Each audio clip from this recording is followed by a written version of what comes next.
पिता का संबंध गलत हो या पुत्र का संबंध गलत हो, दोनों को भोगना पड़ेगा। अधर्म आचरण से आया हुआ धन भी प्रभावित पूरे परिवार को शोकित करेगा, पूरे परिवार को शोकित करेगा। और दिखता है तो गाड़ी बंगला सब बन गया। ये सब बाहरी है, बाहरी है।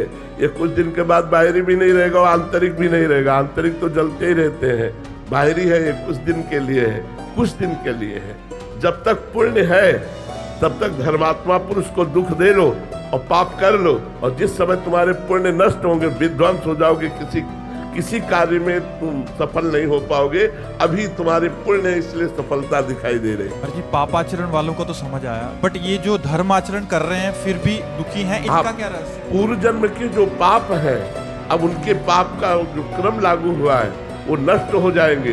तो पूर्व जन्म के पुण्य और इस जन्म का पुण्य जब दोनों मिलेंगे तो ये सूर्य की तरह प्रकाशित हो जाएंगे, ये परमानंद को प्राप्त होंगे। और पापी पुरुष का वर्तमान में पुण्य खर्चा हो रहा है, जब पूर्व का पाप और वर्तमान का पाप दोनों मिल जाएगा तो ऐसा ब्लास्ट होगा कि सर्वनाश हो जाएगा। और इनके अंतःकरण की स्थिति क्या है? शांत, प्रसन्न, भले दुख में है लेकिन प्रसन्न। देखो 12 वर्ष का वनवास, 1 वर्ष का अज्ञातवास पांडवों को मिला, लेकिन साथ में ब्रह्म ऋषियों का संग। ये सौभाग्य कि बड़े बड़े ब्रह्म ऋषि भगवान की चर्चा सुनाते हुए उनको 12 वर्ष समझ में ही नहीं आया कैसे कट गए।